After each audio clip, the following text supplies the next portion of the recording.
Iran melancarkan serangan rudal dan drone terhadap pabrik-pabrik aluminium di Bahrain dan Uni Emirat Arab. Kedua industri tersebut terkait dengan militer Amerika Serikat.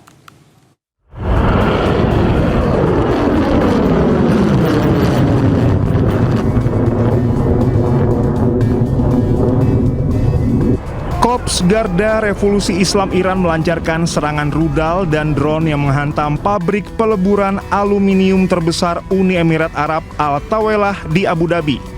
Pabrik aluminium di zona ekonomi Khalifah Abu Dhabi mengalami kerusakan signifikan oleh serangan rudal dan drone Iran. Selain itu, Iran juga menyerang pabrik aluminium Bahrain yang menyebabkan 2 orang terluka dalam serangan tersebut. Iran melancarkan serangan rudal dan drone terhadap pabrik-pabrik aluminium di Bahrain dan Uni Emirat Arab karena diduga berafiliasi dan terhubung dengan sektor militer dan kedirgantaran Amerika Serikat.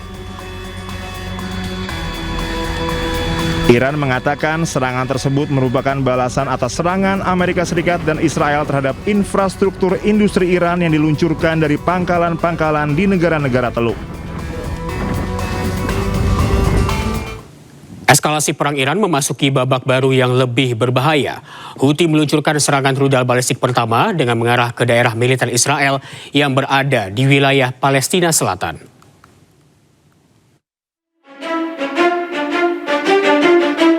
Kelompok Houthi melakukan intervensi militer langsung dalam konflik Timur Tengah dengan melakukan serangan ke Israel Sabtu waktu setempat.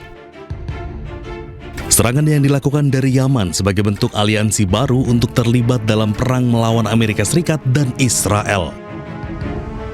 Peluncuran operasi militer pertama mereka ke Israel menargetkan daerah permukiman dan bangunan militer milik Israel di Palestina Selatan. Angkatan bersenjata Yaman telah melakukan operasi militer pertama menggunakan rentetan rudal balistik.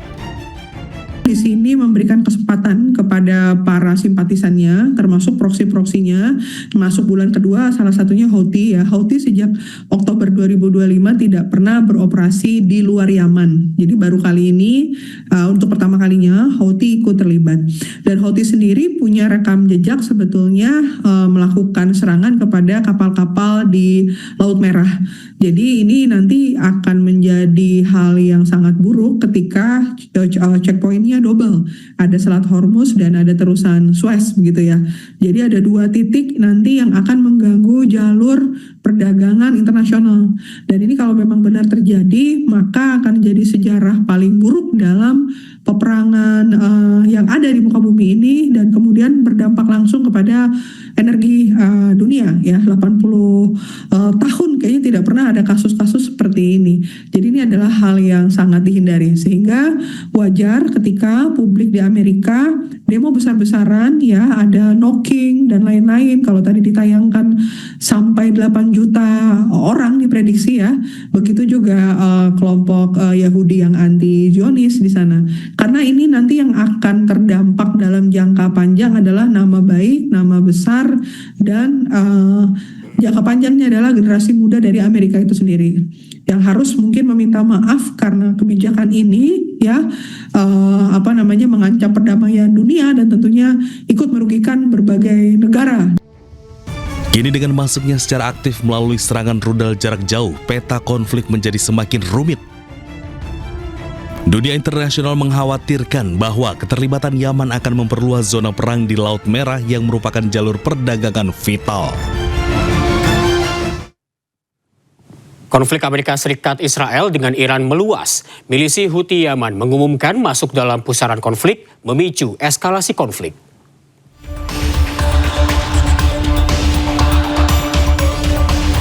Setelah Iran menutup Selat Hormuz, kini giliran Houthi mengancam menutup Selat Bab el-Mandeb yang menghubungkan Laut Arab ke Eropa melalui terusan Suez.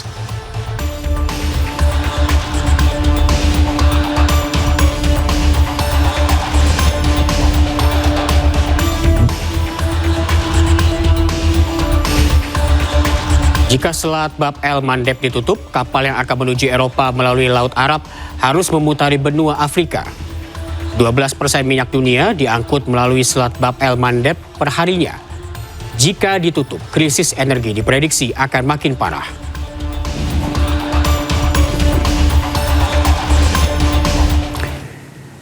Siapa sangka dampak dari konflik Amerika Serikat, Israel, dan Iran sudah sampai ke kepulauan terpencil dan terisolasi.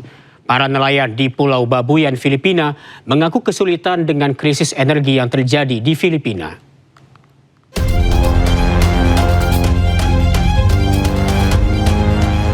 Dampak dari konflik AS Israel-Iran bahkan sampai ke pulau terpencil dan terisolasi di bagian utara Filipina.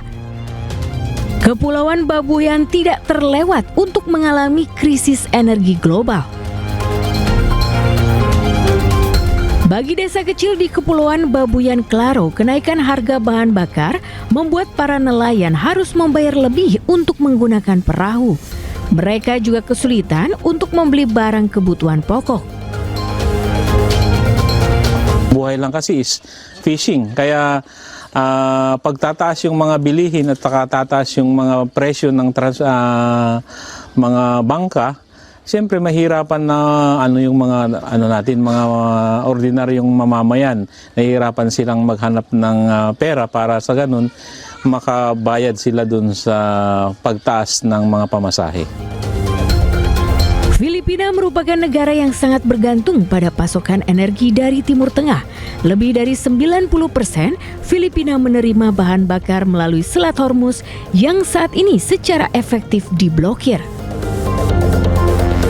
Para sa amin dito sa napakalayong lugar ng Babuyan Claro, sobrang hirap po, sir. Lalo na sa pagkuha namin ng mga pangangailangan namin sa mainland. Sobrang hirap po kasi nagtaasan po lahat. Dampak konflik Amerika Serikat, Israel, dan Iran turut dirasakan banyak orang di seluruh dunia. Baru-baru ini viral di media sosial sebuah video yang memperlihatkan seorang wanita di Inggris membeli banyak bahan bakar minyak dengan kantong plastik.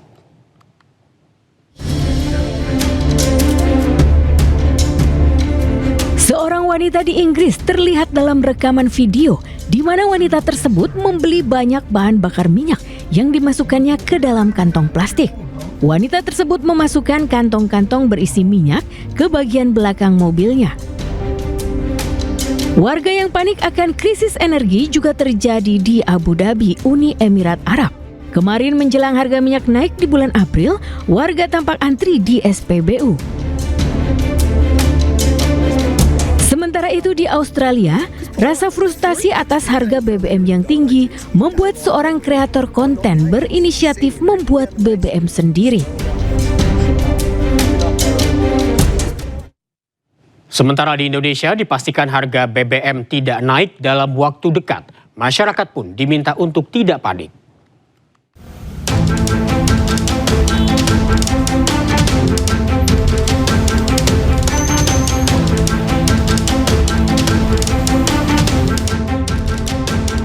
Wakil Ketua DPR RI Sufmi Dasko Ahmad menegaskan pemerintah tidak akan melakukan penyesuaian atau kenaikan harga bahan bakar minyak dalam waktu dekat. Kepastian itu diperoleh usai komunikasi intensif antara DPR dan pemerintah.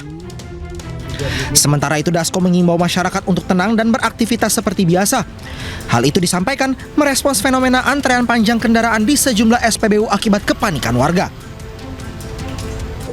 Dengan adanya pengumuman dari pihak pemerintah bahwa belum adanya rencana penyesuaian harga BBM subsidi maupun non-subsidi, yang artinya mulai besok adalah masih tetap berlaku harga yang sama, sehingga masyarakat tidak perlu panik, masyarakat tidak perlu melakukan antrean, dan terlebih lagi melakukan penimbunan terhadap BBM.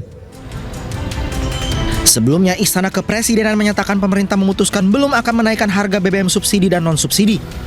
Mensesnek RI Prasetyo Hadi mengungkapkan keputusan itu diambil setelah berkoordinasi dengan Kementerian Energi dan Sumber Daya Mineral serta PT Pertamina. Setelah kami melakukan koordinasi dalam hal ini pemerintah dan Kementerian ESDM bersama dengan Pertamina, dan atas petunjuk dari Bapak Presiden. Bapak Presiden selalu mengedepankan kepentingan rakyat dan kepentingan masyarakat di dalam mengambil sebuah keputusan.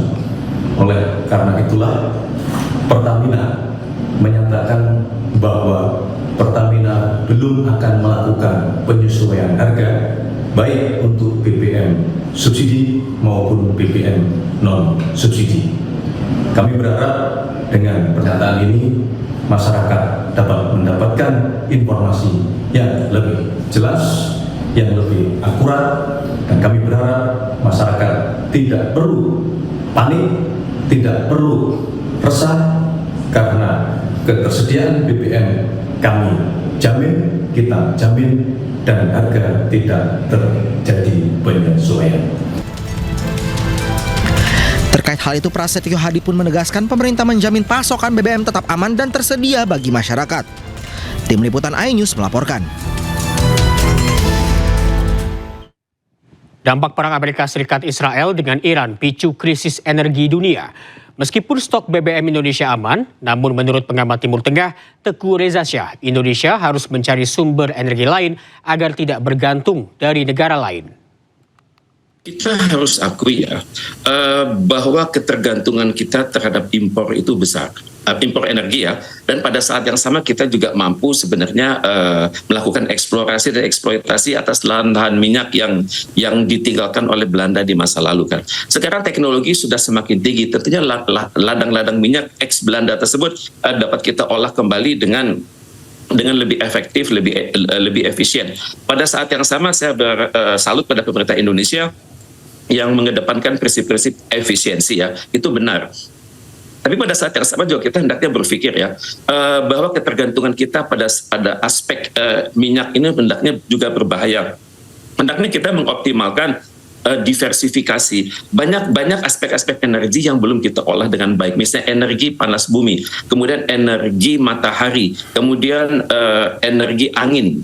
Ini hendaknya benar-benar kita kelola dengan sangat baik, sehingga dengan demikian ketergantungan kita pada sumber-sumber energi dari luar itu berkurang, dan hendaknya kita semakin bersyukur bahwa Tuhan Yang Maha Kuasa telah mengaruniakan kita alam yang subur, kemudian energi yang berlimpah, dan hendaknya bisa kita kelola secara lebih baik dan secara bertanggung jawab sesuai dengan prinsip-prinsip Asta Cita, kemudian sesuai dengan prinsip-prinsip upaya kita memakmurkan masyarakat Indonesia dan juga mendidik masyarakat Indonesia untuk lebih arif, dan tentu saja masyarakat Indonesia hendaknya dibuat lebih terdidik sehingga mereka benar-benar menguasai prinsip-prinsip ilmu pengetahuan dan teknologi sehingga mereka bisa berdaulat secara energi di negerinya sendiri. Baik, terakhir Pak Reza, kemarin kita ketahui bahwa 2 kapal tanker milik Indonesia ini sudah boleh melewati Selat Hormuz. Apakah ini sinyal positif bagi kesiapan ataupun kecukupan energi bagi Indonesia? Saya berpikir ini untuk jangka pendek ya. Tapi kedepannya kan kita harus berpikir. Kita hendaknya menunjukkan sikap seperti diharapkan oleh Iran ya. Iran menghendaki negara-negara itu sikapnya jelas hitam atau putih. Dan untuk itu kalaupun kita berada di tengah-tengah, kita berada di kebijakan luar negeri kita bebas aktif, tentunya kita hendaknya mampu berkomunikasi dengan Iran bahwa kami berkawan dengan Anda, dengan Iran, kami juga berkawan dengan Amerika Serikat, karena kami melihat masih ada sisi-sisi dari Amerika Serikat yang bisa kami olah, kami koordinasikan di dalam Board of Peace misalnya. Karena saya perhatikan Iran itu sangat kritis karena melihat bahwa masuknya Indonesia ke dalam Board of Peace itu ibaratnya menjadikan Indonesia di bawah payung Amerika Serikat. Tentunya kita memerlukan komunikasi yang lebih baik dengan Iran dengan mengatakan di dunia ini kalau sudah menyangkut marwah Palestina itu hanya Anda dan kami gitu. Kami dan Anda sama-sama berjuang di PBB, tapi kami berjuang di level pemberdayaan manusia dan Anda juga berjuang di level keamanan dan pertahanan. Ini yang hendaknya kita komunikasikan terus-menerus kepada Iran. Pada saat yang sama juga kita mengatakan banyak sekali simpul-simpul kinerja yang bisa kita optimalkan. Presiden Amerika Serikat Donald Trump klaim perang akan selesai dalam 2 hingga 3 minggu ke depan. Informasi selengkapnya usai jeda bersama rekan Wiki Adrian. Tetaplah bersama kami.